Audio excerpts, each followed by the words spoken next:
한국은 35년이라면 길다고 할 수 있는 기간 동안 일제 식민지를 겪으면서 소위 친일파로서 삶을 살아갔던 사람들이 일본인 학자를 스승으로 모시고 그 아래에서 역사를 공부하고 연구하였다. 그러다 보니 이 사람들이 광복이 된 후에도 한국의 역사학계를 장악했다. 한마디로 해방 후 역사학계도 역시 분야와 마찬가지로 친일 청산이 제대로 되지 않은 것이다. 경성제국대학 교수였고 일본이 만든 조선학회의 대표격인 타카하시 토오루라는 학자가 있었다. 이 사람이 연세대에서 1954년 발간한 동방학지 제1집을 읽고 한국사학계를 평한 내용이 김용섭 교수의 자서전에 써 있다. 타카하시 토오루 제국대학 교수요 조선학회의 대표격인 타카하시 토오루는 동방학지 연세대 제1집을 읽고 한국사학계를 평하되 한국에서 동방학 연구는 자기들이 깔아놓은 레일 위를 달리고 있으며 따라서 일제 시기에 조선 연구와 그 후에 한국에서 조선 연구 사이에 단층은 없다고. 이 다카하시 토오루는 1950년 일본에서 조선학회를 창립하고 일제강점기에 왜곡된 한국사를 일본에서 계속 퍼뜨려 나가는 인물 중에 하나다. 일제가 깔아놓은 레일 위를 한국 역사학이 그대로 달리고 있다는 것이다. 사실 식민지를 벗어나면 그들이 만들어 놓은 식민사관을 벗어나는 치열한 노력을 했어야 했다.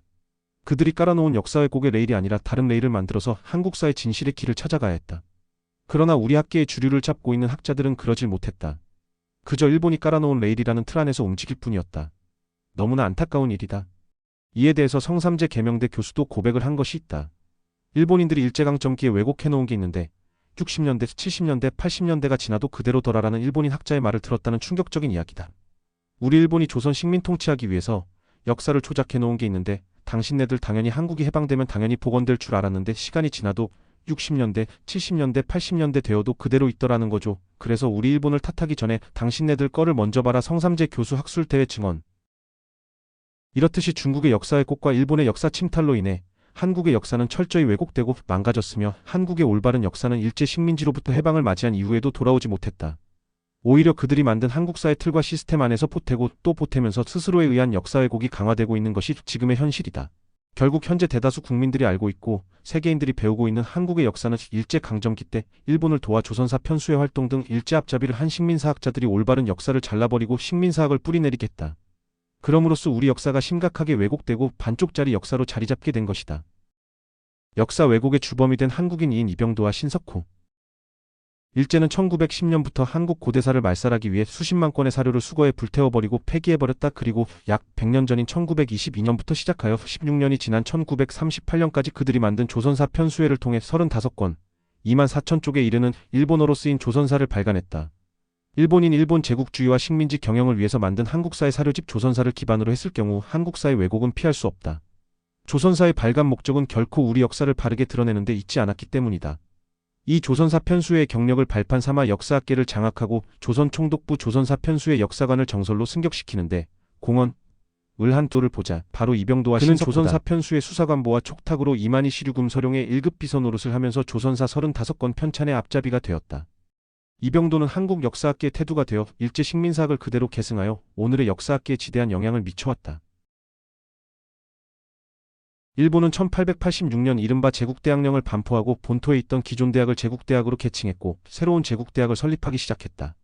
일제는 도쿄와 교토를 비롯한 7개의 제국대학과 1924년 한반도에 설립한 경성게이조제국대학, 대만에 설립한 대북제국대학까지 총 9개의 제국대학을 설립했다. 당시 1924년 식민지였던 한국에 설립한 대학이 경성제국대학이다. 이 대학이 나중에 한국 최고의 대학이라는 서울대가 된다. 1945년 8월 15일에 해방이 된 다음날 일본이 만든 제국대학 출신 한국인들이 모두 모여서 우리가 모든 부분을 새로 정리를 해보자라고 나선다. 광복이 되면 모든 학문의 분야도 새로 시작해야 하니까 좋은 의도도 있었을 것이다.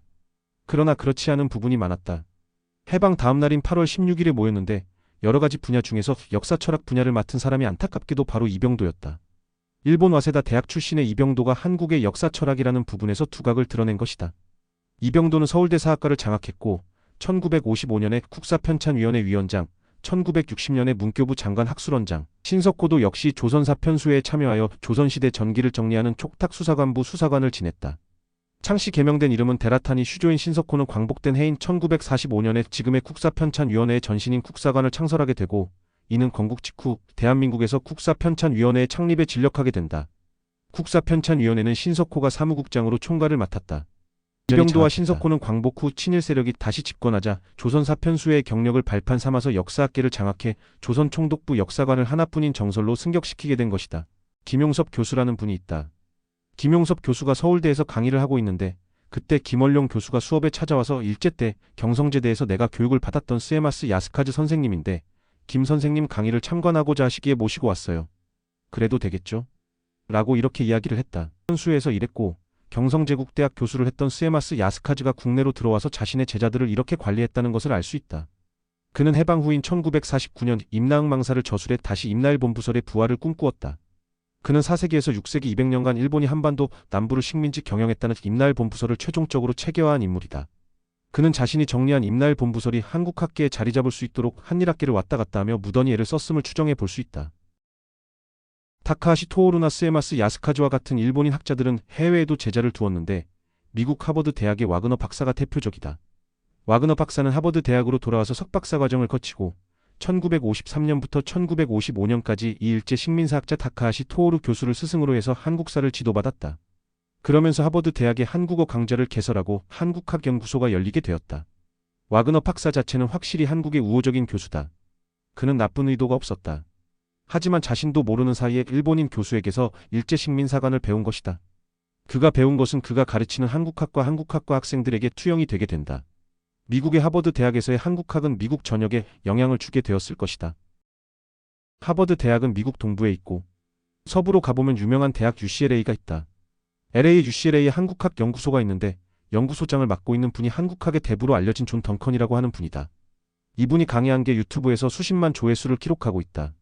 그는 우리가 잘못 알고 있는 한국 역사에서 한국 역사를 반만년이라고 알고 있잖아요. 그거 잘못 알고 있는 겁니다. 라고 하면서 우리 역사학자들은 한국사 시작점을 언제로 보냐면 기원전 1세기 또는 기원 후 1세기까지 한국은 역사 시대로 완전히 진입하지 않았다고 보고 있다라고 말한다. 한국학 전문가 교수가 우리나라 한국의 역사는 2000년도 안 된다. 이런 이야기를 하고 있는 것이다. 이런 주장이 사실이라면 받아들이겠지만 전혀 사실과 다르다. 이런 것들이 전 세계 세계사 교과서와 세계사 책들에도 기록되어 있다. 전 세계에 300만 부 이상이 팔렸다는 가장 유명한 더 타임즈 세계사를 보면 완전히 한국의 역사는 역사 왜곡으로 도배되어 있다. 아시아 역사는 중국과 일본 위주로 기술되어 있으며 한국의 역사는 고대사부터 현대사에 이르기까지 왜곡된 서술이 남아있다. 이렇게 배운 교과서들을 보면서 점점 나이가 들어서 대학생이 되고 사회로 나와서 성인이 되면 그때의 선입견이 그대로 박혀있기 때문에 우리도 모르는 사이에 우리의 두뇌는 식민사학의 작품이 되어버린다. 편견에 잡히게 된다. 편견을 영어로 프레저디스로 미리 판단한다는 것이다. 미리 판단하고 심판하고 재단을 한다는 것이다. 1990년대 초반 러시아의 사학자 유엔부치는 이렇게 얘기했다. 동부가 고대사에서 단군 조선을 제외하면 아시아 역사는 이해할 수가 없다. 그만큼 단군 조선은 아시아 고대사의 중요한 위치를 차지한다. 그런데 한국은 어째서 그처럼 중요한 고대사를 부인하는지 이해할 수가 없다. 일본이나 중국은 없는 역사도 만들어내는데 당신들 한국인은 어째서 있는 역사도 없다고 그러는지 도대체 알 수 없는 나라이다.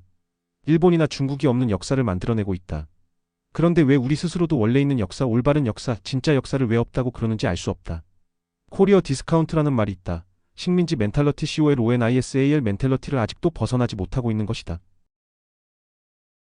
오히려 저 유명한 총균수의 저자 제레드 다이아몬드와 같은 학자는 일본인 조상은 한국인이라고 당당히 말한다. 일본인의 조상이 기원전 400년 전 한국인이라고 설명한다. 이는 총균수의 한국어판에서도 말하고 있으며 한국의 JTBC 교양 프로그램 차이나는 클라스에도 출연하여서 같은 얘기를 하였다. 그런데 이런 얘기를 들으면 한국인이 더 놀란다. 당시 패널 한 분은 놀라하며 그 말은 일본인의 조상이 한국인이라는 말이냐고 되물었고 제레미 다이아몬드는 예스라고 답했다. 제레미 다이아몬드는 덧붙인다. 한국인이 일본인 조상이라는 과학적 증거가 많다. 고고학적 증거도 많다. 무덤, 항아리, 거울 등이다. 기원전 400년 전 일본의 농작물, 동물들, 농업기술 모두 한국에서 온 것이다. 이라며 유전적으로 봐도 일본인은 한국인과 가장 가깝다. 규슈의 일본인은 거의 한국인이다. 한국인이 기원전 400년 전 규슈로 이주했고 많은 자손을 낳으며 북쪽으로 진출한 거다라고 자신있게 말한다. 이렇게 왜곡된 우리 역사를 밝혀주는 역사책이 없는 것은 아니다. 하지만 그런 역사책이 나올 때마다 우리 학계는 그 책을 위설하고 주장하고 사입이라고 몰아붙인다. 한국은 경제적으로 선진국이라고 한다. 한국하면 빨리빨리로 알고 있다. 일제강점기를 겪고 이어서 한국전쟁을 켰었던 한국은 폐허가 되었다. 거기에서 앞만 보고 달려왔다. 그리고 이제 선진국이 되어서 뒤를 돌아보니 한국인의 정체성은 흔들리고 있으며 한국의 역사와 문화는 정말 많이 왜곡되어 있다. 이제라도 바로잡아야 한다.